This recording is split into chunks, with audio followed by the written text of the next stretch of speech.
जाने का मना किया किसने? नहीं मना किया।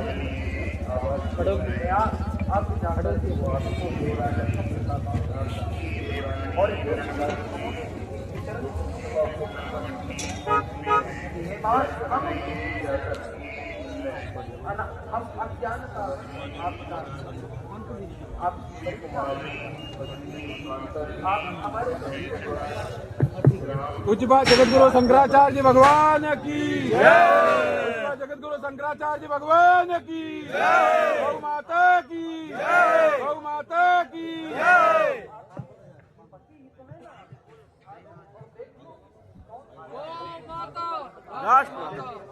सम्मानित पत्रकार बंधुओं,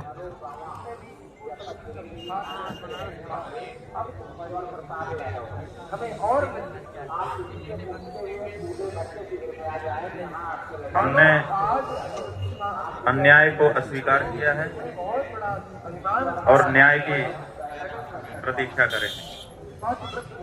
बंधुओं, आज शब्द साथ नहीं दे रहे हैं और स्वर बोझिल है। प्रयाग की इस पवित्र धरती पर हम आध्यात्मिक शांति की कामना लेकर के आते हैं, लेकिन आज यहाँ से एक ऐसी रिक्तता और भारी मन लेकर लौटना पड़ रहा है जिसकी हमने कभी कल्पना नहीं की। प्रयाग में जो कुछ भी घटित हुआ उसमें न केवल हमारी आत्मा को झकझोरा है, बल्कि न्याय और मानवता के प्रति हमारे सामूहिक विश्वास पर भी यहाँ की रेत में अधूरा छोड़कर यहाँ से विदा ले रहे हैं। जब हृदय में क्षोभ और ग्लानि का ज्वार हो तो जल की शीतलता भी अर्थहीन हो जाती है। हम प्रेस के अपने बंधुओं के माध्यम से समाज, विशेष करके हमारा सनातनी समाज, सनातन धर्म के अनुयायी और कुंभ मेला प्राधिकरण और उत्तर प्रदेश शासन तक यह बात पहुंचाना चाहते हैं कि न्याय की प्रतीक्षा कभी समाप्त नहीं होती। आज हम यहाँ से जा रहे हैं, लेकिन अपने पीछे सत्य की गूंज और उन अनुत्तरित प्रश्नों को छोड़कर जा रहे हैं जो प्रयाग की हवा में तो विद्यमान रहेंगे ही, लेकिन पूरे विश्व में वायुमंडल में विद्यमान रहेंगे और उत्तर की प्रतीक्षा करेंगे। जो कुछ कहना था सब कहा जा चुका है।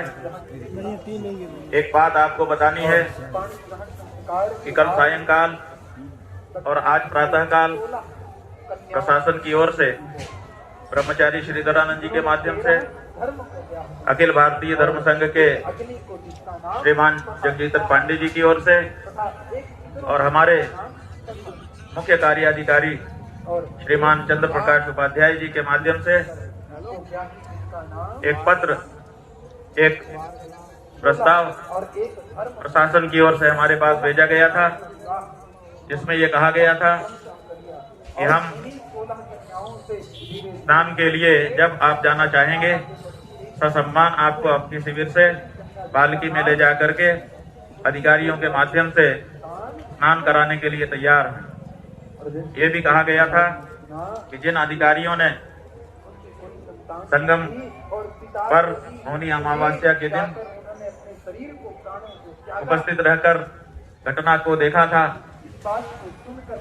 वो वे सब वहां पर उपस्थित रहेंगे और आपके ऊपर पुष्प वर्षा करके स्वागत करें।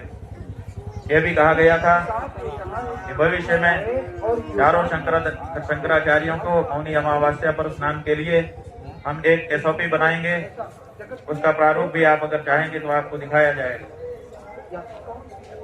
लेकिन जो घटना की गई उसके बारे में क्षमा के एक भी शब्द नहीं थे।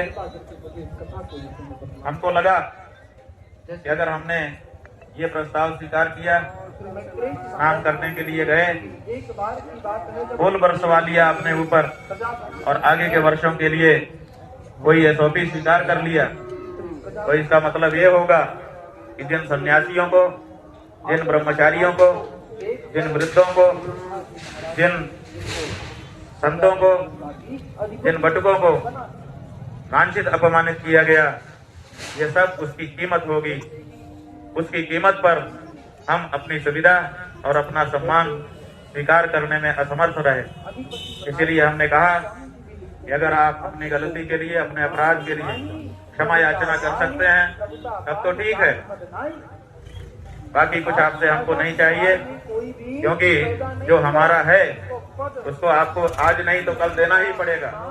वो हमारा अधिकार है, वो आपकी तरफ से किया गया दान नहीं होगा। लेकिन जो असली मुद्दा है, जिसके लिए 10 दिन तक शांति के साथ हम यहाँ पर फुटपाथ पर बैठे रहे, आपको लंबा समय हमने प्रदान किया कि आप ठंडे मन से, मस्तिष्क से विचार करो और विचार करके जो अन्याय हुआ है उसके लिए आगे आकर के या तो दंड भोगो या तो क्षमा याचना करो। लेकिन 10-11 दिन बीत जाने के बाद भी हमने निर्णय किया, तब इस तरह का प्रस्ताव हमारे पास आया। लेकिन वो प्रस्ताव हम इसीलिए सके क्योंकि हम जिंदगी भर के लिए अगर इस प्रस्ताव को स्वीकारते तो हमारी आत्मा हमको स्वीकारती कि तुमने ये जो सुविधा पाई है, तुमने ये जो SOP लिखवाई है, वो ब्रह्मचारियों, सन्यासियों, बटकों, वृद्धों, स्त्रियों के असम्मान की कीमत पर पाई है। इसको कभी भी हमारा हृदय स्वीकार नहीं कर सकता था। इसलिए हमने प्रस्ताव को ठुकरा दिया है और हम भारी मन से यहाँ के लिए जा रहे हैं। आप जो पूछेंगे हम सबका प्रश्न उत्तर करेंगे, लेकिन मन बोझिल है, इसलिए हम चाहेंगे कि आपके प्रश्नों और इस वक्तव्य के बीच में कम से कम कुछ क्षण का एक मौन हमारे बीच में रहे, जो साक्षी रहेगा कि जो मुगलों के समय नहीं हुआ वो तथाकथित हिंदू सरकारों के समय में हुआ है। और ये बात हर सनातनी के हृदय को विचार के लिए उत्तेजित करेगी और इस पर विचार करने का अवसर आएगा। एक तरफ देश के गृह मंत्री कल गांधीनगर में थे, उन्होंने वहां पर कहा कि संतों का अपमान करने वाली और सनातनियों की सुध न लेने वाली सरकारें कभी भी स्थायी नहीं रह सकती हैं। एक तरफ इतना बड़ा ज्ञान उनके द्वारा उच्चारित किया जा रहा है और दूसरी तरफ सनातन धर्म के सबसे बड़े प्रतीक शंकराचार्य, सबसे बड़े प्रतीक बटुक, सबसे बड़ी प्रतीक सन्यासी, सबसे बड़े प्रतीक ब्रह्मचारी, जिन्होंने सनातन को अपने कंधों पर ढोने के लिए अपना जीवन समर्पित कर दिया है, ऐसी साधवियां, ऐसे वृद्ध साहब का अपमान यहाँ पर हो रहा है। और उसके बाद भी इतना बड़ा उपदेश गृह मंत्री जी के श्रीमुख से निकल रहा है। तो ये जो दोहरा चरित्र है, कहने में कुछ और करने में कुछ, ये अब देश के सामने साफ होना चाहिए और उसको साफ करने के लिए हम कार्य करेंगे, सर्व सनातनी तक संदेश भेजेंगे और ये स्पष्ट होना होगा कि सनातन का नाम लेकर के सनातन के विरोधी सत्ता में न रह सके। बंधुओं, इतना कहकर के हम थोड़ी देर चुप रहेंगे। जब थोड़ा सा हमको साहस होगा तो आप जो प्रश्न करेंगे हम एक एक करके उसका उत्तर जरूर देंगे।